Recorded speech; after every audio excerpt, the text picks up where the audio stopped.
Hi there, folks. Sam here for another campaign diary. So, for those who haven't seen one of their videos before, these campaign diaries are for our ongoing Crows Over Capital campaign. So, we have the full sessions of these that we're going to be uploading. They just take a bit more editing time. And in the meanwhile, we have our campaign diaries, which some people just prefer. So, in the last two sessions, we've had two visits to family, two sort of interlude sessions between one chapter and the next. The first the first Opaline, our Devil Revenant Elementalist, has travelled back to House Degas, which is her family. And in the second, our Human Elementalist, Francesca Foscari, has travelled back to her family. So, in the first of those sessions, Opaline took Sketch, our High Elf Revenant Shadow, with her because of her experience with underhand dealings. And up to this point, the group's broadly been aware that Opaline's from a noble family. She's a lawyer.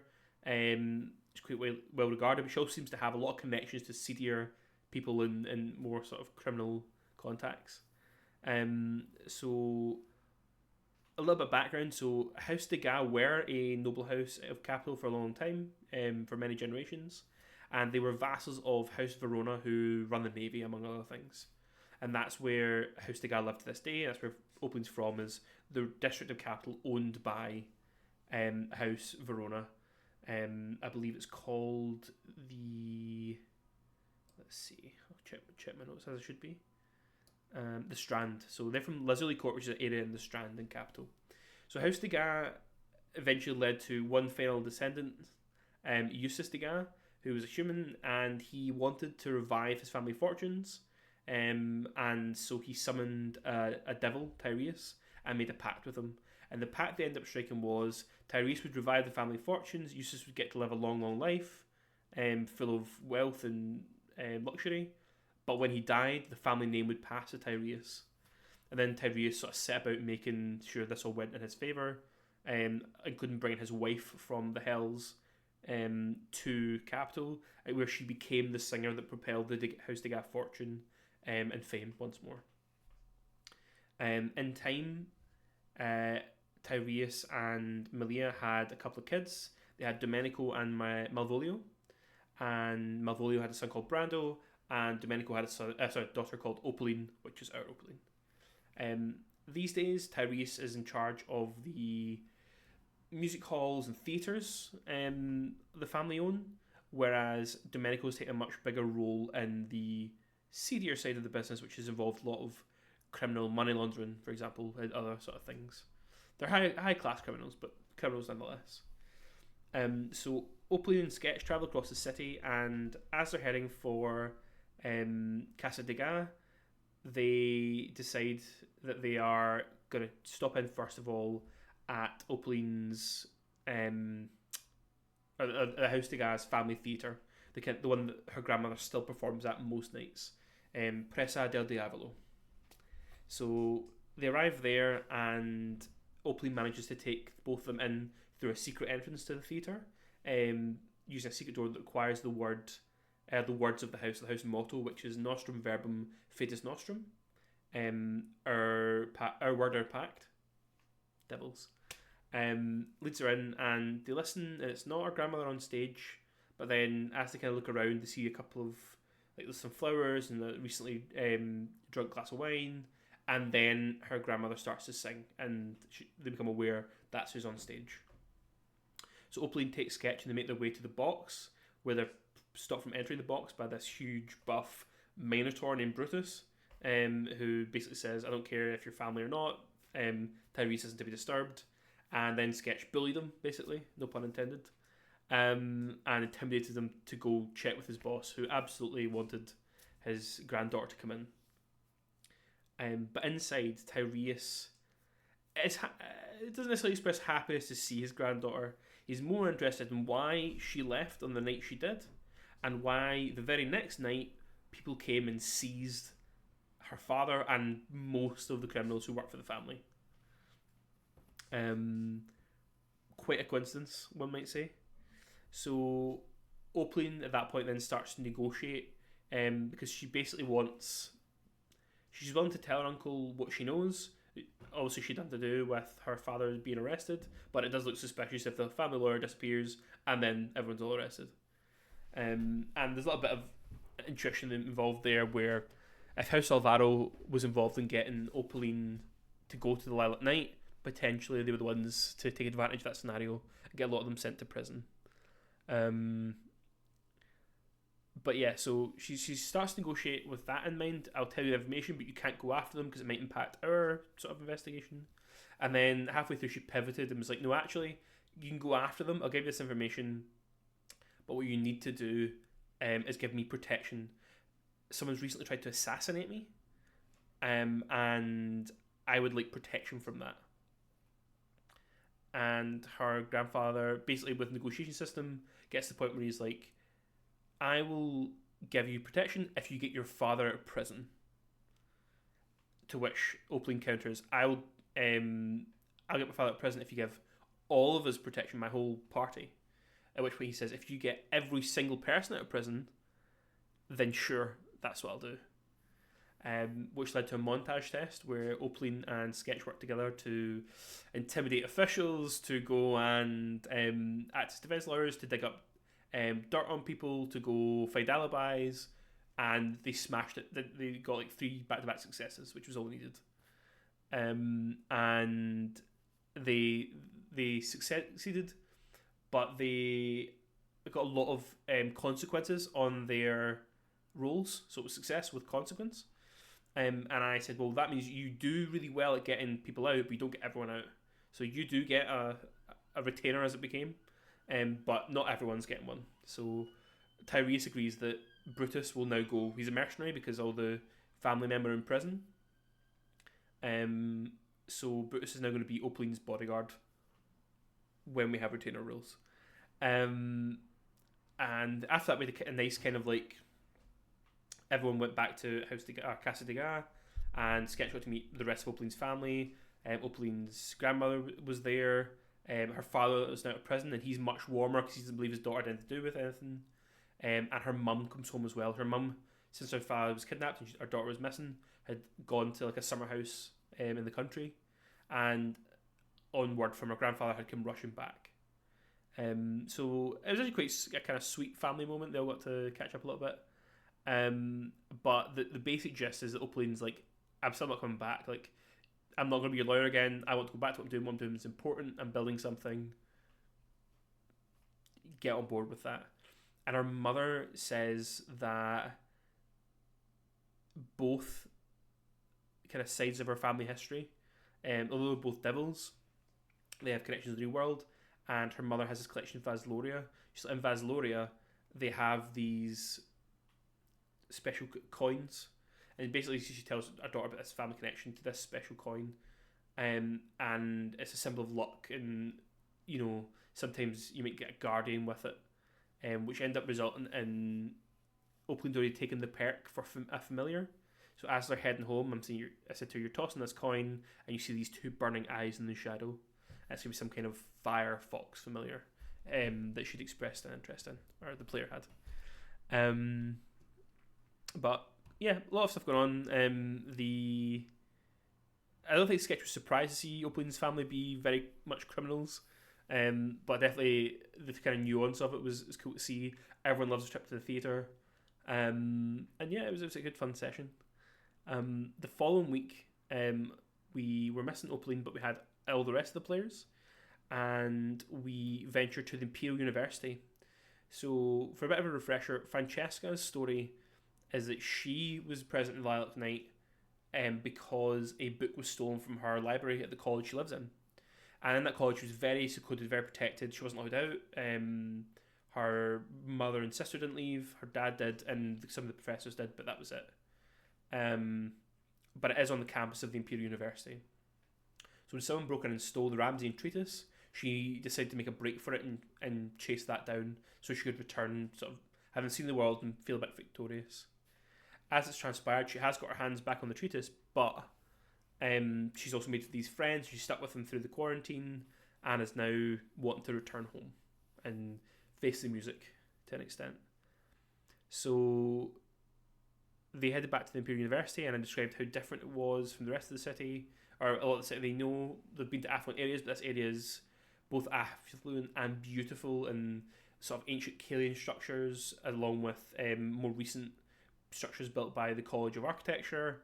And they get on campus and they're exploring around, and suddenly they end up in the middle of the main square when elementals attack, which they handily dealt with.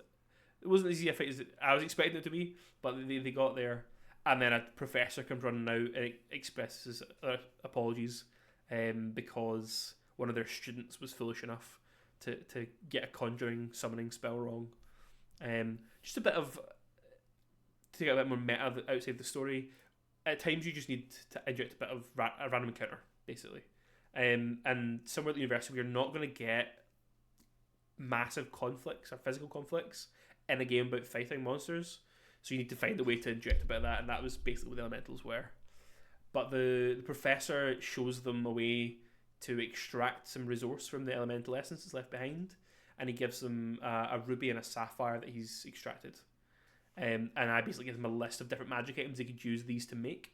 So there could be components for, I think one of them was a crown that can let you read people. There was a blade of quintessence, all sorts of cool items you can make out of these if you have the time.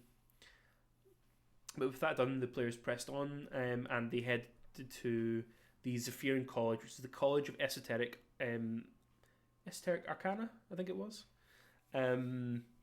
Basically, it doesn't have students, it's not got lecture halls, it's just a big library, a couple of offices, and some living quarters. And being from here, Francesca finds it very easy to talk her way in, but they're sent immediately to the rector's office. And the rector is a high elf called Shadow of a Quill Upon a Page. Or Quill, or Professor Quill, to make things a little bit less wordy. And Professor Quill, almost like opening reception, is happy that Francesca's back, but there's not necessarily happy with circumstances. So, although it's unclear to the players at that point, basically since Francesca's gone missing, everyone's been looking for her. And particularly Francesca's mother, who doesn't leave the compound, has gone out trying to track down a few different people, and hasn't returned, basically. So one thing that Quill's very strong on is like, I'm so glad you're back, and thank you to people who brought you back, and you're here, you're staying, kind of thing.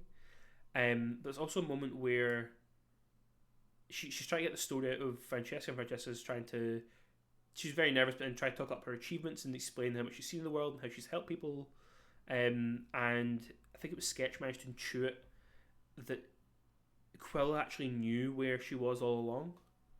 She just left her to continue with her time away. And I think Francesca took the rest of the party off to her room. Then she went to the library and reconnected with her sister and her father. Her sister's just like to see her. Her father's he's happy to see her, but he's concerned now her mother's out there, and also determined she has to stay now. And they have a bit of an argument about it, and his basic philosophy is, it's safe in here, don't go out in the world where it's dangerous. And Francesca's point is, well, it is, but it's dangerous in here. Look at things were stolen, and there's this tension, and we're not sure it's going to resolve. And I think even the players thought the way it was going was Francesca was going to stay, and they were all going to leave, and there was going to become someone's going to come out of this. It would be an interesting conflict. Now I know why everyone's so keen to have Francesca stay, but director secrets. There was also a reference a few times, just players rolling well on intuition, and it's also fun to make the joke about how Francesca looks an awful lot like her mother, but not at all like her father. And Francesca's sister does look like her father. But we played with that a lot, and it didn't necessarily it didn't reach any resolution, shall we say. We'll leave that for later, if indeed it is anything. But eventually Francesca goes off to find her friends and bring them down to meet her family, and her father goes off to speak to Quill. So while Francesca's introducing her sister to the party, Quill comes down and essentially says, you all need to go, including Francesca.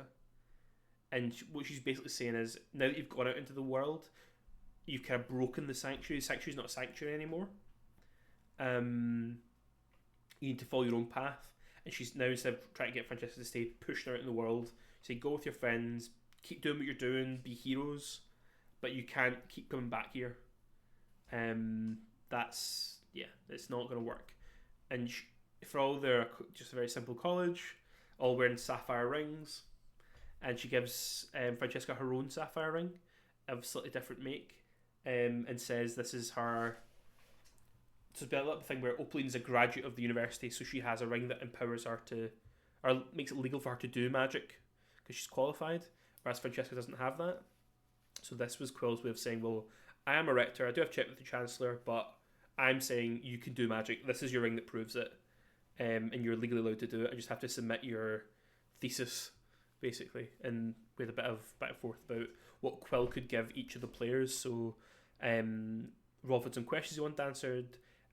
Sketch had her this body of research she worked on with Francesca about trying to reverse revenantism. And then Asriel, our time reader, wanted a way home. And then as Quill's tried to get him to scatter, she's like, I can't help you, Rolf. I will keep looking into your research, Sketch. Asriel, I know I said I would get you home, but actually, no, you need to go with these people. It's fate. Or something. Asriel being a fate storm conduit. So this sudden flip, and everyone's very confused, particularly Francesca. But she's basically been told, go, don't come back.